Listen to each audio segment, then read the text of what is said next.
కష్టం నాకు. అంటే ఎలా ఉందంటే నగ్నంగా ఉన్నట్టు ఉంది పోడియం లేకపోతే.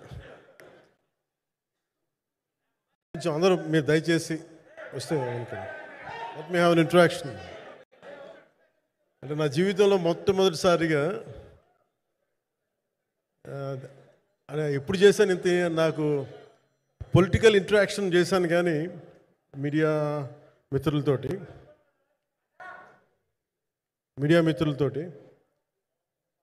సినిమా పరంగా నేను ఎప్పుడు ఆలోచించలేదు, ఎప్పుడు నాకు చేయలేదు. ఫస్ట్ టైం మొదటిసారి నేను ఎప్పుడు కొంచెం మొహాట పడతాను మాట్లాడడానికి సినిమాకి సంబంధించినంత వరకు. ఇక్కడ సినిమాని ఎలా ప్రమోట్ చేసుకోవాలో నాకు తెలియదు. పని చేయడం తెలుసు తప్ప దీన్ని అంటే మనం ఇంత చేసామని చెప్పడం ఎప్పుడు నాకు కొంచెం ఎబ్బెట్టుగాను ఇబ్బందిగా ఉంటుంది. ఇంకా నేను చాలా యాక్సిడెంటల్ యాక్టర్ అండ్ ఇంకా గత్యంతరం లేక టెక్నీషియన్ అయిన వాడిని. నాకు నచ్చే సన్నివేశాలు నచ్చే సినిమాలు చేసుకోవడానికి ఆ పరిస్థితుల్లో ఇది నా మొదటి ఇంటరాక్షన్. ఇది నా కూర్చోండి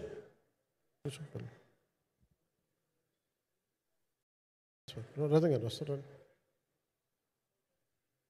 ఇదంతా చేయడానికి మీడియా మాట్లాడడానికి ఇదేదో నాకు పొగరు అహంకారం ఏం కాదు. సినిమా గురించి నాకు చెప్పుకోవడం ఎబ్బెట్టుకోవడం, ఏం మాట్లాడాలో తెలియక చెప్తే ఎక్కువైపోద్దా చెప్తే తక్కువ అయిపోద్దా అని. కానీ ఈ పర్టికులర్ ప్రెస్ మీట్ ఎందుకు పెట్టానంటే రత్నం గారి కోసం పెట్టాను. అంటే సినిమా బతకాలి అంటే ఈవినింగ్ ఆడియో ఫంక్షన్ పెట్టుకొని మళ్ళీ ప్రెస్ మీట్ దేనికంటే మళ్ళీ నాకు మీతో ఇంటరాక్ట్ అయ్యే అవసరం ఫంక్షన్ తర్వాత ఉండకపోవచ్చేమో అని చెప్పేసి అదొకటి మేజర్ ఒక ఇది కన్సర్న్. అదొకటి అంటే రత్నం గారు అంటే ఈవినింగ్ చెప్దాం అనుకున్నా, బట్ స్టిల్ ఇప్పుడే చెప్పేస్తున్నాను ఈ మాట.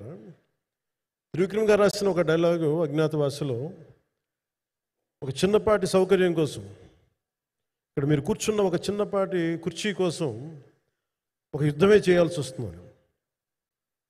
అలాంటిది ఒక సినిమాని చేయడం అంటే ఎన్నిసార్లు మినీ యుద్ధాలు చేయాలి, ఆర్థికంగా కావచ్చు, క్రియేటివ్గా కావచ్చు, వీటన్నిటికీ సంబంధించి. అలాంటిది నేను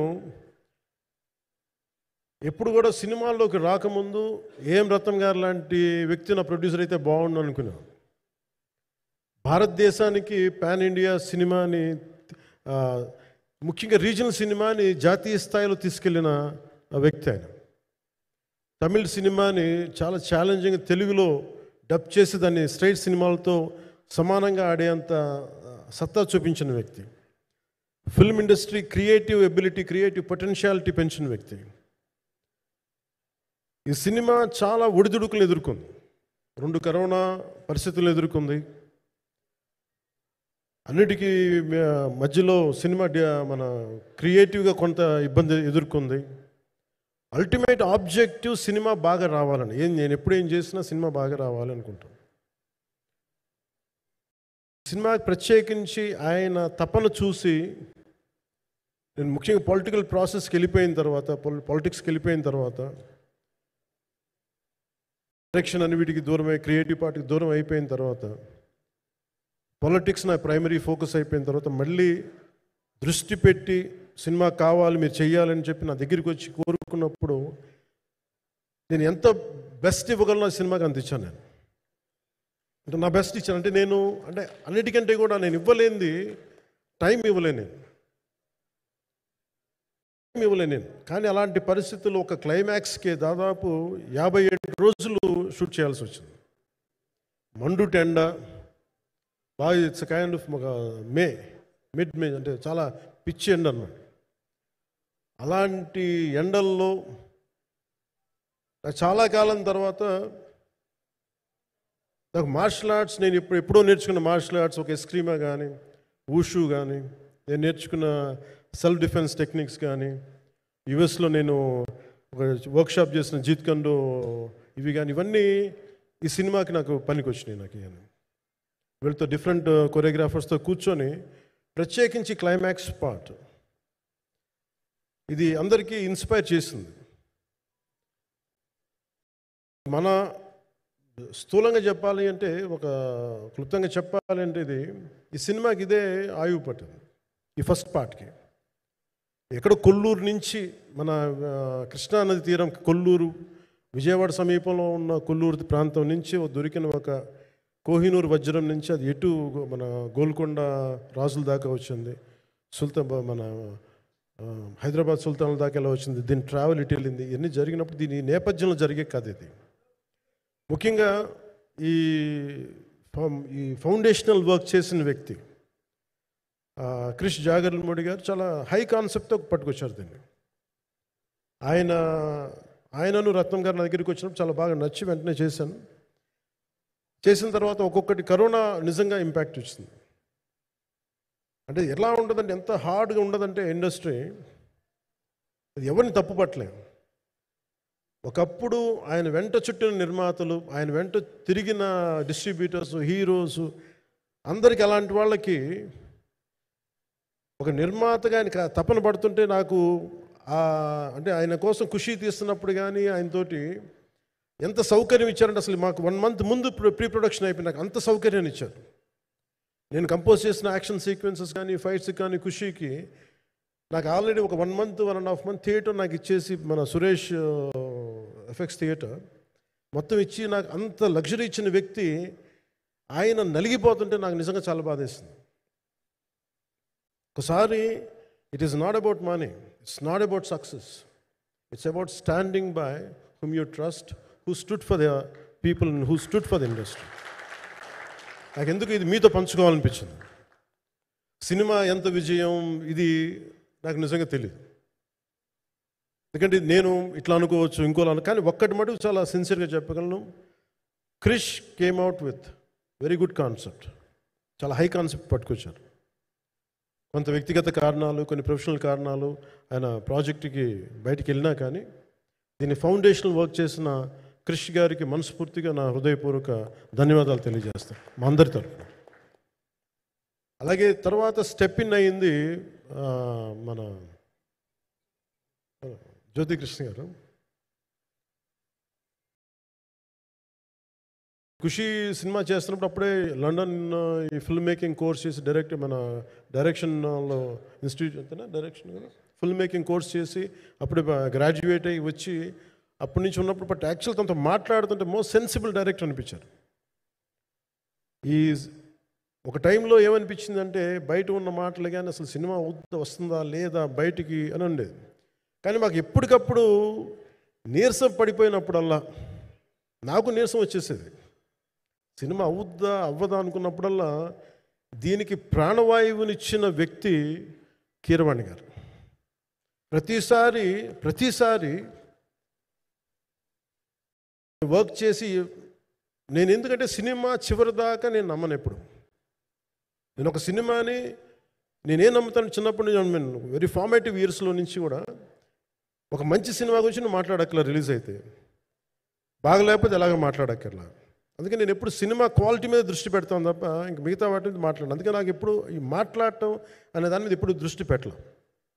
కానీ ఫస్ట్ టైం ఈ సినిమాకి చాలా అవసరం అనిపించింది. ఎందుకంటే ఒక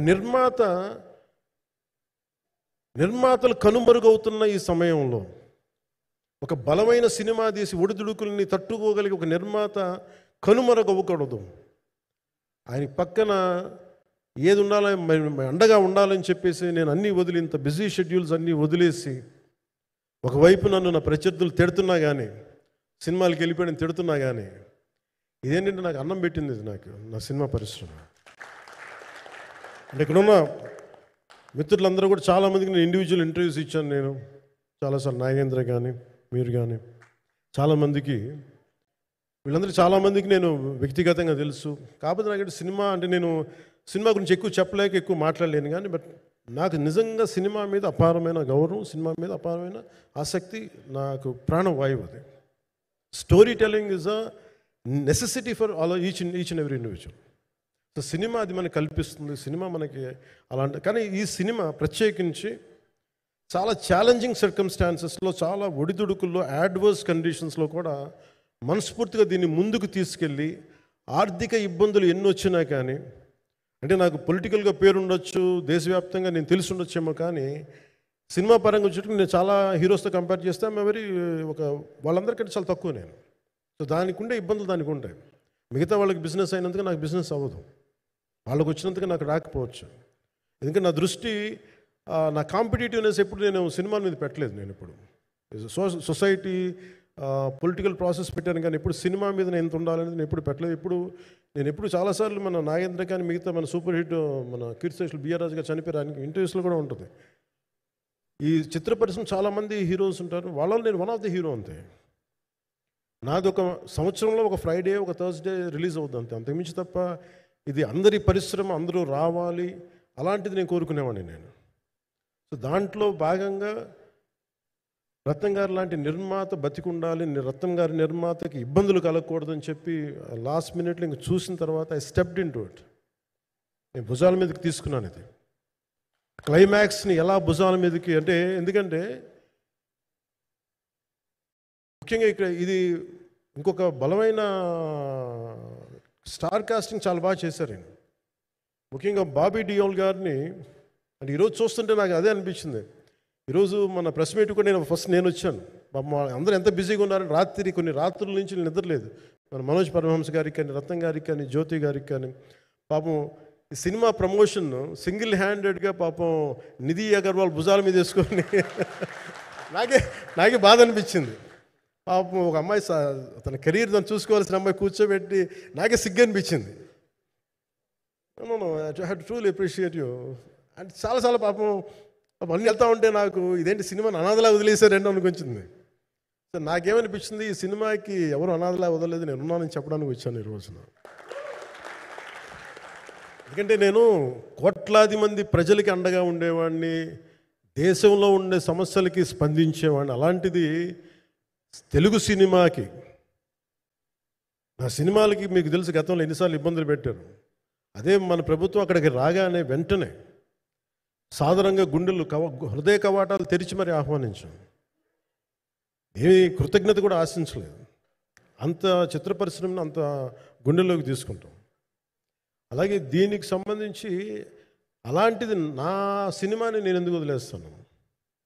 ఎందుకంటే ఇది ఇంకో సినిమా కాదు, ఒక మేకప్ మ్యాన్గా ప్రారంభమయ్యి ఇంకో ప్రొడ్యూసరు, డబ్బులున్న ప్రొడ్యూసరు, పెద్ద జీవితాల నుంచి వచ్చిన ప్రొడ్యూసరే కాదు, చాలా చిన్న స్థాయి నుంచి, ఒక మేకప్ మ్యాన్ స్థాయి నుంచి బాయ్గా స్టార్ట్, అంటే చిన్నపాటి అసిస్టెంట్గా స్టార్ట్ అయ్యి చాలామంది మన సీనియర్ దర్శకులందరి దగ్గర పనిచేసి అంచెలంచెలుగా ఎదిగి నిర్మాత అయ్యి, దర్శకుడయ్యి, స్క్రీన్ ప్లే రైటర్ అయ్యి, మీరు ఏమన్నానంటే ఆయన మౌనంగా ఉంటారు. ఎవరు ఎన్ని ఇబ్బందులు పెట్టినా మౌనంగా ఉంటారు. ఆయన మౌనం ఒకసారి నాకు విపరీత అసహనానికి గురి చేసేస్తుంది. మీరు ఏదైనా మాట్లాడాలంటే ఎవరు ఇబ్బందులు పెట్టి ఏం ఎదురు తిరగరు ఏంటంటే అంటే ఇలా అంటారు, ఏం చేయాలి. ఇంకా ఇలాంటి వ్యక్తికి ఆయన మౌనం నన్ను ఇలా రోడ్ల మీదకి వచ్చి ఇలా మీ దగ్గరికి ముందుకు నుంచోబెట్టింది. అంటే ఆయన ఏంటంటే చెప్తారు, ఆయన మౌనం అంటే రమణ మహర్షి నుంచి బాగా నేర్చుకున్నట్టున్నారు. మౌనం అన్నిటికీ సమాధానం. సో నాకు మనస్ఫూర్తిగా ఈ స్టార్ కాస్టింగ్ ఒకటి, అంటే నాకు చిత్ర పరిశ్రమ మీద ఎందుకు ఇంత గౌరవం అంటే మనందరం కులాల మీద, మతాల మీద, ప్రాంతాల మీద, భాషల మీద కొట్టుకుంటూ ఉంటాం. But any film industry you take in this world, especially Indian film industry, దీనికి there is no caste discrimination, there is no region discrimination, there is no religion discrimination, nothing. It's purely your creative potentiality, purely your creative ability. నువ్వు చిరంజీవి గారి తమ్ముడు కావచ్చు, చిరంజీవి గారి కొడుకు కావచ్చు, లేదంటే ఇంకొకళ్ళు అబ్బాయి కావచ్చు, మేనల్లుడు కావచ్చు, ఇట్ డజంట్ మ్యాటర్. నీకు టాలెంట్ లేకపోతే నువ్వు నిలబడలేవు, నీకు సత్తా లేకపోతే నువ్వు ఇక్కడ ఉండలేవు. అది నా కొడుకైనా సరే. ఇట్ ఆల్ డిపెండ్స్ నీకు ఎంత టెనాసిటీ ఉంది, ఎంత పర్సీవరెన్స్ ఉంది, ఎంత నిలబెట్టుకోగలవు, ఎంత నిలదొక్కుకోగలవు, ప్రతికూలతలు ఎంత బలంగా నిలబడగలవు. ఒక నిర్మాత సినిమా తీయడం అంటే ఒక యజ్ఞం చేయడం లాంటిది. తిట్లు తినాలి, ఇబ్బందులు పడాలి, అన్నీ పడిన తర్వాత ఫైనల్ డబ్బులు మిగిలితే కూడా లేదు తెలియదు. ఇలాంటి పరిస్థితుల్లో నాకేమనిపించిందంటే ఈయన పడ్డ కష్టం చెప్పాలనిపించింది ఈ రోజున. ఈ ప్రెస్ మీట్ తాలూకు ముఖ్య అంశం, ఒక చిన్న స్థాయి నుంచి వచ్చిన వ్యక్తి నిర్మాతగా ఎదిగి ఆయనకున్న పాపం ఆయన మంచితనం ఆయన్ని శాపంగా అవ్వకూడదని చెప్పి ఒక ఉద్దేశంతో ఆయన మంచితనం చెప్పాలి, ఆయన ఒక మంచి సినిమా చేశారని చెప్పడానికి నేను ఈ రోజున మీ ముందుకు వచ్చాను. ఎందుకంటే నేనేం నమ్ముతానంటే సినిమా బాగుంటే ఎలాగో చూస్తారు, దీని గురించి చెప్పక్కర్లేదు. సినిమా బాగాలేకపోతే ఎలాగో చూడరు, మీరు ఎంత పబ్లిసిటీలు చేయండి ఇవన్నీ అనుకోండి. అందుకే నేను పెద్ద ఎక్కువ మాట్లాడడానికి ప్రయత్నం చేయను. కానీ ఈ పర్టికులర్ రోజు మటుకు, ప్రత్యేక ఈ రోజు మటుకు ఆయన పడ్డ కష్టం ఈ సినిమాకి, అలాగే ఒక్కొక్క కాస్టింగ్ ఆయన చేసింది, దీనికి నేను కృషి గారిని కూడా చాలా మనస్ఫూర్తిగా అభినందిస్తున్నాను. ఎందుకంటే ఆయన కూర్చున్నప్పుడు ఎంతమందిని పెట్టాం, ఒక ఔరంగజేబ్గా మిగతా నటులు ఒకళ్ళిద్దరు యాక్టర్స్ని పెట్టి కూడా ఒకళ్ళ చేత యాక్ట్ చేయించాం ఒకళ్ళ చేత. కానీ Bobby Deol so apt for Aurangzeb, ఎంత కన్విక్షన్తో చేశాను. అప్పటికి ఆయనకి ఇంకా ఆయన చేసిన హిందీ సినిమాలు కూడా రాలేదు ఇంకా ఆయనకి. ఎంత కన్విక్షన్తో చేశారంటే నాకు నిజంగా ఆయనతో యాక్ట్ చేయడం చాలా ఆనందాన్ని ఇచ్చింది. సో అలాంటి బాబీ డియోల్ గారిని మొత్తం pan India, Manoj Paramahamsa was roped in last. ఇంకా సినిమా ఎట్లా మనం అయిపోవాలి, నేను పాలిటిక్స్కి వెళ్ళిపోయిన తర్వాత, డిప్యూటీ సీఎం బాధ్యతలు తీసుకున్న తర్వాత అందరికీ అయిపోయింది, సినిమాలు చేయలేడు ఇతను, ఎలా చేస్తాడంటే నాకు తెలుసు కష్టం అని. నేను ఎలా చేశాను ఈ సినిమా అంటే, పొద్దున్న 2 గంటలు చేసామండి, బ్రేక్ఫాస్ట్ టైము, లేదంటే నా ఎక్సర్సైజ్ టైంని కొంచెం మిడ్ నైట్గో లేదంటే ఎర్లీ మార్నింగ్ 4 గంటలు పెట్టుకొని, ఆ 2 గంటలు ఏమి దొరుకుతుందో ఆ 2 గంటలు ఇస్తే జ్యోతి, మనోజ్ గారు, మన రత్నం గారు వీళ్ళు కూర్చొని ప్లాన్ చేసి, అది కూడా నా ఆఫీస్కి, నా పార్టీ ఆఫీస్కి కూతవేటు దూరంలో ఉన్న ఒక మా స్నేహితులు ఒక వాళ్ళ గోడౌన్ ఉంటే అక్కడ కూర్చొని షూట్ చేసాం. ఎంత మండుటెండంటే అసలు దాంట్లో కూర్చొని మ్యాట్ వర్క్ చేసి మీరు ఫైనల్ రిజల్ట్స్ చూస్తే ఇది ఇక్కడ చేశారంటే అంత ఆశ్చర్యం అనిపిస్తుంది. Hats off to Manoj Paramahamsa గారు. అండ్ ఈ సీన్స్ అన్నిటికీ ప్రీ విజువలైజేషన్, ప్రతి సీన్ చేయబోయే ముందు అసలు నాకు ఏమనిపించిందంటే, సినిమా చేయగలమా లేదనని పరిస్థితుల్లో జ్యోతికృష్ణ గారు ముందుకు వచ్చి నాతో మాటలు నేను చెప్పలేదని, ఇది ఇలా చేస్తాం అలా చేస్తాం ఏం చెప్పలా, ఏమి చేయబోతున్నాడో ఎవ్రీథింగ్ వాజ్ ప్రీ విజువలైజ్డ్. ఈ సీన్ ఇలా ఉండబోతుంది, ఈ చేయబోయే సీన్ ఇలా ఉన్నది. నాకు దాని మీద ఆత్మవిశ్వాసం కలిగింది. నాకు లేదు, ఒక సత్తా ఉన్న దర్శకుడు, తెలుగు చిత్ర పరిశ్రమకి సైజ్ తీయగలిగేవాడు, మంచి సాలిడ్ ఎడిటింగ్ సెన్స్ ఉన్నవాడు, మ్యూజికల్ సెన్స్ ఉన్నవాడు. అలాంటి వ్యక్తికి మనోజ్ పరమహంస గారు తోడారు. వీళ్ళిద్దరు కాంబినేషన్లో రత్నం గారి అనుభవంతో ఈ రోజున ఒక మంచి ప్రోడక్ట్ అయితే తీసుకొచ్చాం.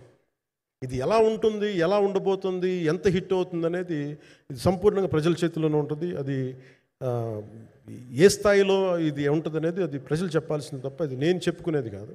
బట్ నా వరకు నేను ప్రత్యేకించి నేను వ్యక్తిగతంగా చేసింది ఈ సినిమాకి, అపార్ట్ ఫ్రమ్ యాక్టింగ్ కాంట్రిబ్యూషన్, నేను ఏ సినిమా చేసినా ప్రతి సన్నివేశంలోనూ ప్రతి సాంగ్ అండ్ డాన్స్లో కూడా కొన్నిసార్లు నేను చేయలేక, నేను ఒక రిలక్టెంట్ యాక్టర్లో ఎలాగో టెక్నీషియన్గా కూడా నాకేంటంటే, సుస్వాగతం సినిమాలో నన్ను తీసుకెళ్ళి వైజాగ్లో బస్సు మీద ఎక్కించి డ్యాన్స్ చేయమన్నారు.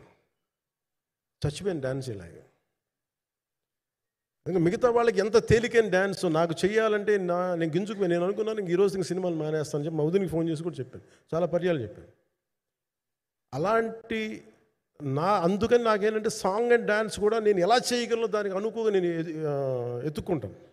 అలాగే యాక్షన్ సీక్వెన్స్ కూడా రియల్ లైఫ్లో కొడితే ఎలా ఉంటుంది, మార్షల్ ఆర్ట్స్లో సాధన ఉన్నవాడిని, ఈ లాట్ ఆఫ్ వర్క్షాప్స్, ఈ మార్షల్ ఆర్ట్ వర్క్షాప్స్ చేసిన వాడిని కాబట్టి హౌ రియలిస్టిక్ వీ కెన్, ఎంత సహజంగా మనం వెళ్ళగలం, వీటి మీద ఒక అవగాహన ఉన్నవాడిని కాబట్టి చాలాసార్లు కూర్చుంటాను. కానీ ప్రత్యేకించి ఈ 20 minutes లాస్ట్ సీక్వెన్స్ ఇది 2 partsగా ఎలా అయింది అంటే, ఒరిజినల్ థాట్ కృషి గారి దగ్గర నుంచి వచ్చినప్పుడు ఇట్ వాస్ క్వైట్ లాంగ్, ఒక ఈ సినిమా ఒక పాటలో అవుద్దని అనేవాడు మొదటి నుంచి. బట్ లేటర్ వాళ్ళు డిసైడ్ చేసుకొని ఒక టైంలో ఇది అవ్వదు, we want make it as 2 parts అనుకున్నప్పుడు ఎక్కడికి వచ్చి ఆగిందంటే ఈ ఈ క్లైమాక్స్ దగ్గరికి వచ్చి ఆగింది ఫస్ట్ పార్ట్. సో చెప్తున్నప్పుడు నాకేమనిపించిందంటే how else we can take it, how else we can scale it up. So దానికి నేను కూర్చొని నాకున్న ఈ మార్షల్ ఆర్ట్స్ కానీ బేసిక్ యాక్షన్ కొరియోగ్రఫీ నా ప్యాషన్ కాబట్టి ఈ పర్టికులర్ డ్రామా, ఈ పర్టికులర్ దాంట్లో ఏంటంటే మొఘల్ టైమ్స్లో ప్రతి ఒక సగటు భారతీయుడు అనుభవించిన బాధ అది.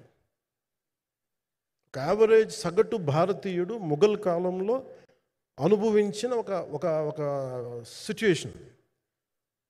ఆ సిచ్యువేషన్ హీరోకి సంబంధం ఉండదు, కానీ how he gets entangled, how he gets involved in it, that is the outcome, that he's been captured. So దీన్ని ఒక 57 days మేము చేయగలిగామంటే, ఆ రోజు నాకు కనుక మన జ్యోతి గారు ఉండుంటే పక్కన, maybe out done it in at least ఒక 50% ఆఫ్ ఇట్. ఎందుకంటే నేను చెప్పింది అలా చేయగలరు ఇవన్నీ కూర్చోబెట్టి వీ డిడ్ అవర్ బెస్ట్. అంటే నేనేమనుకున్నాను అంటే క్లైమాక్స్ చేసేటప్పుడు ఇంక నేను తర్వాత సినిమాలు చేస్తానో కూడా లేదో నాకు తెలియదు, కానీ నాకు ఇష్టమైన నిర్మాత, తెలుగు చిత్ర పరిశ్రమకి నిజంగా ఒక అండగా ఉన్న నిర్మాత, I want give my best to him. నేను అందుకని ఆంధ్రప్రదేశ్ ప్రభుత్వానికి కూడా మన ముఖ్యమంత్రి గారికి కూడా తెలియజేశాను, ఈయన్ని ఫిల్మ్ డెవలప్మెంట్ కార్పొరేషన్కి చైర్మన్ నేను ప్రతిపాదించాను. అంటే నాకేంటంటే I don't want it to be a political, ఆయన నా నిర్మాతని కాదు, ఈయన అందరు హీరోలతో తీశారు, ఈయన పాన్ ఇండియాలో ప్రతి ఒక్కరు తెలిసి ఈయనంటే.